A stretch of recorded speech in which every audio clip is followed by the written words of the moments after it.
नमस्कार दोस्तों, आप सभी का स्वागत है एक बहुत ही ज़्यादा डरावनी और रूह को कँपा देने वाली हॉरर कहानी में। आज की कहानी एकदम से अलग, बहुत ही ज़्यादा भयानक, डरावनी, सच्ची भूतिया कहानी है। दोस्तों, आज की कहानी मुझे इंस्टाग्राम पे जब मिली और मैंने इसको पढ़ा, मेरे रोंगटे खड़े हो गए। और लिखने वाली है बिनी जी। बिनी जी रहने वाली हैं असम की। असम के एक छोटे से गांव में बहुत ही ज्यादा खतरनाक घटना घटित हुई है।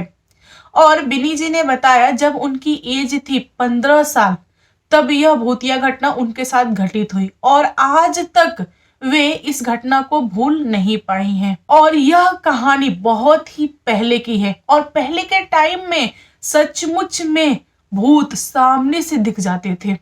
जो ऊपरी हवाएं होती थी वह बहुत ही ज्यादा लोगों को डराती थी और लोगों को पकड़ लेती थी। पकड़ने के बाद से क्या क्या होता है ये तो आप लोग को पता ही होगा। बहुत ही मुश्किल से इंसान बच पाते थे। लेकिन आजकल आत्माएं कम दिखती हैं। बहुत सारे ऐसे लोग हैं जो आत्माओं पे बिलीव करते हैं, बहुत सारे लोग नहीं करते हैं। तो बिनी जी भी आत्माओं पे विश्वास नहीं करती थी, बट उनकी दादी, नानी, अम्मा सारे लोग बोलते थे कि बेटा होता है और तू ट्रायल मत लिया कर। बिनी जी का बचपन में फेवरेट काम था कि बैठ के ऐसे बोलना, आ आत्मा मेरे पास आ, अगर तू सचमुच में है तो आ, मुझे पकड़ के दिखा, तू झूठ बोल रही है, आत्मा कुछ नहीं होता है। मतलब वो अपनी माँ को बहुत ज्यादा डायलॉग दिया करती थी।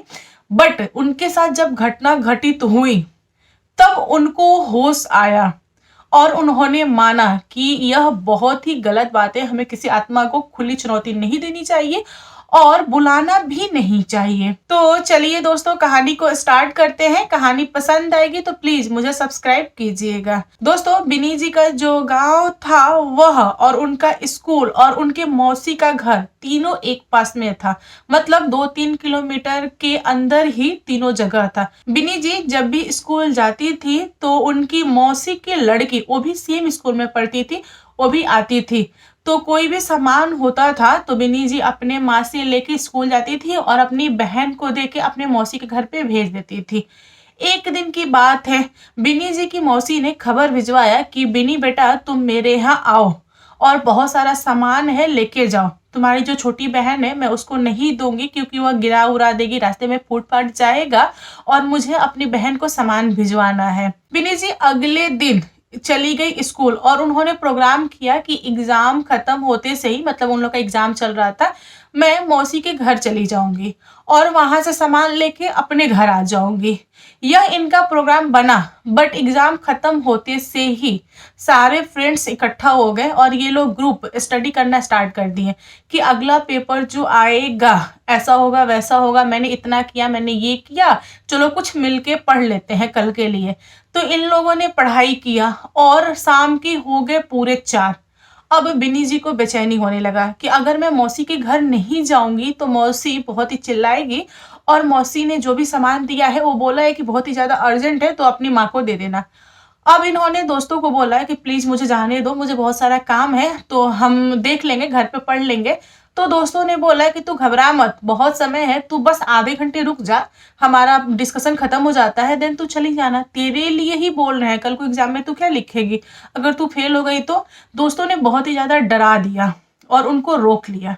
वे शाम के 5 बजे तक स्कूल में रुकी रही। इवनिंग में जब स्कूल पे ताला लगता है उस समय उन लोगों ने स्कूल से बाहर निकला और बिनी जी भागते हुए अपने मौसी के घर पे पहुंची और वहां पे रुकी 10 से 15 मिनट और उन्होंने मौसी से सामान लिया और घर के लिए चल दिया। अब बिनी जी भाग भाग के घर आ रही हैं। रास्ते में अंधेरा हो गया और यह बहुत ही ज्यादा डर भी रही हैं कि अगर मैं टाइम से घर नहीं पहुंची तो माँ बहुत ही ज्यादा गुस्सा आएगी। तो वे सड़क पकड़ के सीधे जा रही थी। तभी उनके दिमाग में ऐसा आया कि मैं सड़क पकड़ के सीधे जाऊंगी तो मेरे को बहुत टाइम लगेगा घर पहुंचने में, तो क्यों ना मैं बगीचे के रास्ते से चली जाती हूँ। एक बगीचा पड़ता है, वहाँ से शॉर्टकट का रास्ता था, तो बगीचा लेती हूँ, खेत लेती हूँ और घर पहुँचती हूँ। तो बिनी जी ने यह प्लान तो कर लिया और वे चल पड़ी बगीचे वाले रास्ते से। बगीचा जो था एकदम सुनसान था, कोई वहाँ पे नहीं था, बहुत सारे पेड़। ये डर भी नहीं है और हाथ में सामान भी ली है, पीछे बैग है पीठ पे और वे चली जा रही हैं। जब वे बीच बगीचा में पहुंची तो वहां पर उनको ऐसा लगा कि बहुत तेज का आंधी आया। उन्होंने चारों तरफ देखा, कुछ भी नहीं। पेड़ पे जितने भी पत्ते लगे थे ना, वे पत्ते हिल तक नहीं रहे थे।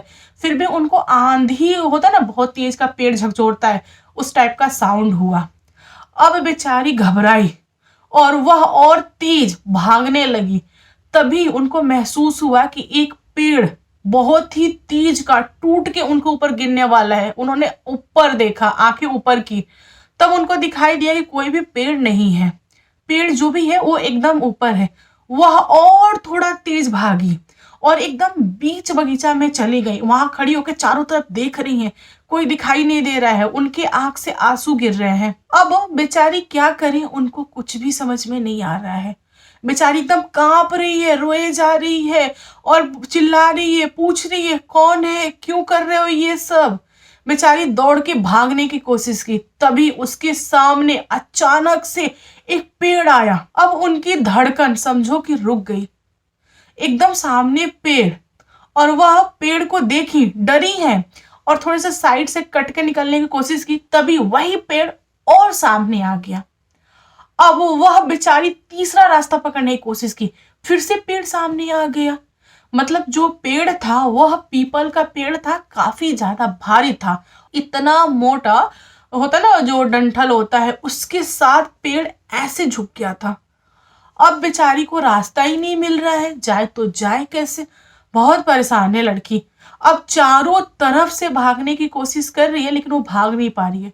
वह उलझ के पेड़ के चारों तरफ घूम रही है। यहाँ पर बिनी जी का दिमाग काम करना बंद हो गया।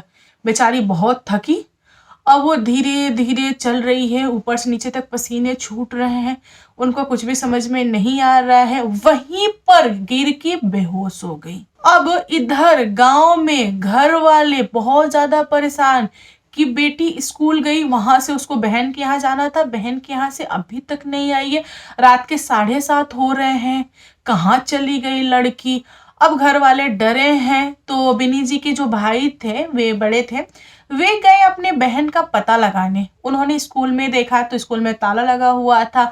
अपने मौसी के घर गए तो वहां पे पता चला कि वह कब की निकल चुकी है। तब बिनी जी के भाई बहुत ज्यादा डर गए कि कहीं मेरे बहन के साथ कुछ हो तो नहीं गया ना। उन्होंने अपने मौसी के लड़के और उनके दोस्तों को लेकर पूरे गांव में छान मारा। पूरा होता ना सड़क, वो देख डाला, सब कुछ उन्होंने देखा। रात के 8:30 हो गए लेकिन वे मिली नहीं। तभी उनके एक दोस्त ने बोला कि एक काम करते हैं, हम चलते हैं, बगीचा भी देख लेते हैं, क्योंकि बगीचा रास्ते में पड़ता है तो उधर भी देख लेते हैं। जब पूरा सड़क वड़क देख ही लिया है तो सारे लोग बगीचा में पहुंचे तो लोगों ने देखा कि पेड़ के नीचे, जो पीपल का पेड़ है ना बहुत भारी है, उसके नीचे उनकी बहन बैठ के पूरा बाल आगे करके बैग फेंक दी है। सामान जो ली हुई है ना हाथ में, वो खाई जा रही है और पता नहीं क्या बुदबुदा रही है। बुदबुदाना मीन्स कुछ अपने में बक रही है। अब इन लोगों ने देखा तो इन लोगों को डर के मारे हालत खराब है। ये लोग समझ नहीं पा रहे थे कि आखिर इसके साथ हुआ क्या है। इन लोगों ने अपनी बहन से बात करने की कोशिश की बट बिनी जी का कोई रिप्लाई नहीं। तब उनके भाई ने अपनी बहन को बोला कि एक काम कर बहन, तू घर चल, मम्मी तुझे ढूंढ रही है। फिर भी कुछ रिप्लाई नहीं दे रही है। जबरदस्ती हाथ पकड़े तो हाथ ऐसे झटक दी, बहुत तेज का झटकी। अब ये लोग समझ गए थे कि यह ऐसे नहीं मानेगी, इसको जबरदस्ती घर ले जाना पड़ेगा। इन लोगों ने बिनी जी को पकड़ा, जबरदस्ती पकड़ा और घसीटती हुए, होता है ना कि नहीं आ रही है तो हम घसीट रहे हैं, घसीटते हुए गांव तक लाए। अब बिनी जी गांव में तो पहुंच गई थी, अब ये अपने घर नहीं जा रही थी, वहीं पे रुक गई थी। तो इन लोगों ने और लोगों को बुलाया, बहुत सारे लोग मिल के इनको पकड़ के ला के इनके द्वार पे बैठा दिए। गांव के कुछ बुजुर्ग लोग आए थे देखने के लिए कि आखिर ये क्या चल रहा है। तो उन सारे बुजुर्गों में से एक ने बोला कि बेटा किसी तांत्रिक को बुला के लाओ, तुम लोग की बस की बात नहीं है ये, इसके साथ बहुत बड़ी घटना घटित हो गई है, तुम लोग चाहते हो इसको बचाना तो तांत्रिक को बुला के लाओ। तब एक तांत्रिक आया और उसने सामने जहां पे बिन्नी जी बैठी थी उनके सामने चौकी पे बैठा और बोला कि भाई तू कहाँ से आया है, क्या चाहता है बता मुझे। अब बिन्नी जी तो कुछ बोल ही नहीं रही, पूरे गांव वाले बोल रहे हैं कि ये लड़की है क्या बोलेगी, बेचारी बीमार है या अपने में बुदबुदा रही है। तभी तांत्रिक ने सबको डांटते हुए बोला कि आप लोग मुंह बंद रखिए, हम इनसे बात कर रहे हैं ना तो करने दीजिए। तांत्रिक ने बोला कि बेटा थोड़ा जल ले आओ। बिनी जी के भाई जल लेके आए, थोड़ा सा चावल, थोड़ा सा लौंग, काला धागा, मिर्चा, ये सारी चीजें मंगवाई गई और उसने चक्र बनाया तांत्रिक ने और बीच में बहुत सारी चीजें रखा, बिनी जी को बैठाया और उनके ऊपर चावल के दाने ऐसे मार रहा था। तभी अंदर से बहुत ही ज्यादा गूंजने वाली आवाज बाहर निकली और बोली, ओए तांत्रिक, तू समझता नहीं है मैं कौन हूं, तू होश में रह, ये सब मत कर मेरे साथ, मुझसे पंगा मत ले, बहुत महंगा पड़ेगा तुझे। तब तांत्रिक ने बोला कि हम जान के पंगा ले रहे हैं भाई साहब, आप कौन हो इजली बता दो, हम नहीं सवाल करेंगे, हम आपको नहीं सताएंगे, आप नहीं बता रहे हो तभी तो हम ये सब कर रहे हैं। तब बिनी जी के अंदर जो आत्मा था उसने कुछ भी नहीं बोला। फिर तांत्रिक ने दोबारा अच्छत मारा, तभी वो चिघड़ते हुए बोला कि भाई ठहर जा, मैं बताता हूं कि मैं कौन हूं और मैंने क्यों इस लड़की को पकड़ा है। तब उस आत्मा ने बताया कि मैं कोई नॉर्मल आत्मा नहीं हूं, तुम समझ रहे हो कि मैं आलतू फालतू हूं, तुम मुझे बस में कर लोगे, मुझे पकड़ लोगे, तो ऐसा नहीं होगा। मैं बहुत सालों से उस पेड़ पे था और मैं एक पिशाच हूं। मैं उस पेड़ पे था, सब कुछ बढ़िया था, यह अकेले गुजर रही थी तो मेरी नज़र इसके ऊपर पड़ी तो मैंने सोचा कि इसको पकड़ते हैं, थोड़ा सा सताएंगे, बाद में इसे शादी करेंगे। तब तांत्रिक ने पूछा कि शादी का ख्याल कैसे आया, तुम कैसे शादी कर सकते हो, यह तो लड़की है ना।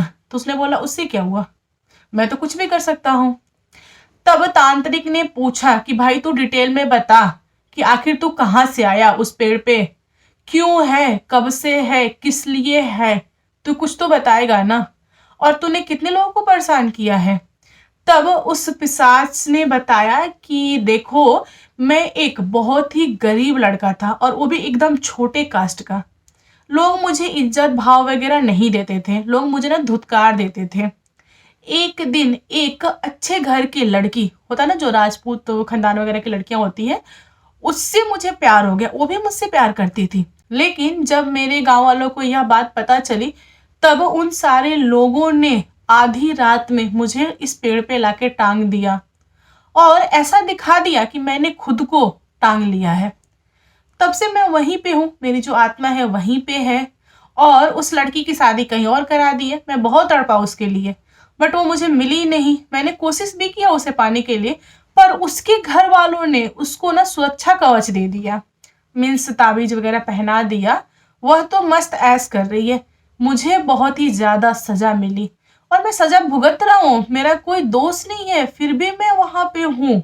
और मुझे यह लड़की दिख गई, वो भी सुनसान में, और यह बहुत ही ज्यादा डरी थी तो मैंने इसको पकड़ लिया। अब बताओ मैंने क्या गुनाह किया, मुझे यह भाग गई है, मुझे ना यह चाहिए। यहाँ पर उस आत्मा ने अपनी इच्छा जाहिर कर दी। अब घर वाले एकदम से शांत, गांव वाले हैरान, तांत्रिक बेचारा परेशान। तांत्रिक का कहना है कि यह संभव नहीं है कि एक आत्मा एक इंसान पे हावी हो जाए, क्योंकि आत्मा जो होती है ना वे तभी इंसान को पकड़ती हैं जब इंसान डर जाए। इंसान के अंदर ना बहुत ही ज्यादा गट्स होते हैं और वह अगर किसी से डरता नहीं है तो आत्मा कुछ भी नहीं कर सकता है। लेकिन यहाँ पर बिनी जी डर गई थी, कमजोर थी, इसकी वजह से उसने पकड़ लिया था। अब छोड़ने का नाम नहीं ले रहा था, उनको बहुत ज्यादा परेशान किया था। तभी उस आत्मा ने बोला कि इस लड़की को परेशान करके मुझे बहुत मजा आया, यह बहुत कोशिश कर रही थी भागने के लिए, मैंने इसको थका दिया, मैं ही जीता आखिर में। यह थक के गिर के बेहोश हो गई, अभी होश में आई थी, बैठी थी, तभी आप लोग आ गए। बस कुछ टाइम लेट आते ना तो मैं पक्का इसको काम तमाम कर देता। तभी तांत्रिक बोला है कि नहीं बेटा जी, ऐसा संभव नहीं है, जब तक भगवान नहीं चाहेंगे आप क्या कर लोगे, क्योंकि आपसे भी तो बड़े गॉड है ना। गॉड की मर्जी होती है तभी यह सब कुछ होता है। तभी वह आत्मा एकदम से गुस्सा आ गया और उसने बोला है कि दम है तो रोक के दिखाओ, मैं तो इसको मारूंगा। अब आत्मा उठा उठाकर बिनी जी को पटकने लगा था। उनके पूरे बॉडी पे निशान पड़ गए थे। गर्दन को घुमाने की कोशिश कर रहा था, उल्टा चलने की कोशिश कर रहा था। तभी तांत्रिक ने अपने मंत्रों से उसको पकड़ा, शांत किया, बैठाया और अपने मंत्रों से उसको अपने लोटिया में कैद किया। जब आत्मा लोटिया में कैद हो गया तब तांत्रिक बोला कि इसको मैं लेके जा रहा हूँ कहीं अच्छे जगह पे, इसको मैं गाड़ दूंगा, यानी मैं मिट्टी में दबा दूंगा, यह वहीं पे रहेगा और मंत्र से बांध दूंगा, यह बाहर नहीं निकलेगा और ना ही किसी को परेशान करेगा। आज के बाद से आपकी बेटी बढ़िया रहेगी, यह आत्मा मेरे साथ जा रहा है तो इसको कोई भी प्रॉब्लम नहीं होगा। थोड़ी सी आपकी बेटी कमजोर लगेगी अभी, क्योंकि उसके अंदर ना एक आत्मा थी, अभी आत्मा बाहर हुई है तो वह थोड़ा सा टाइम लगेगा, ठीक हो जाएगी, आप लोग उसका ध्यान रखिए। उस दिन के बाद से तांत्रिक उस आत्मा को लेके जाके कहीं बहुत ही ज्यादा दूर किसी पेड़ के नीचे दबा दिया।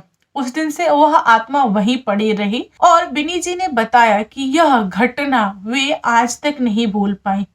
उनको ना कमजोरी सा महसूस हो रहा था, बट उनको बहुत सारी चीजें याद नहीं थी। वे बता रही थी कि उनके बॉडी को ऐसा लग रहा था ना किसी ने बहुत ही कपड़े की रुई, जो होता है ना रुई, उसको जो धोया जाता है उस टाइप का धोया था। मतलब इतना पेन उनके बॉडी में था और उनकी माँ ने बताया था कि ऐसी ऐसी चीजें हुई हैं। बिनी जी को बस इतना ही याद है कि पेड़ सामने आ जा रहा था, उसके बाद का कुछ भी याद नहीं, क्योंकि वे वहीं पे बेहोश हो गई थी। बेहोश होने के बाद से जब वे होश में आई, उनके अंदर आत्मा आया, आत्मा गया, यह सब कुछ उनको याद नहीं है। लेकिन जितना कुछ भी याद है बहुत ही ज्यादा खतरनाक वाला चीज याद है उनको, और वे बता रही थी कि वे भूल नहीं पाई है इस चीज को। तो दोस्तों आप लोग बताओ कैसी लगी आज की कहानी। कहानी पसंद आए तो प्लीज लाइक एंड शेयर कीजिएगा और मेरे चैनल पे न्यू आए हो तो चैनल को सब्सक्राइब करना। Thank you, bye bye.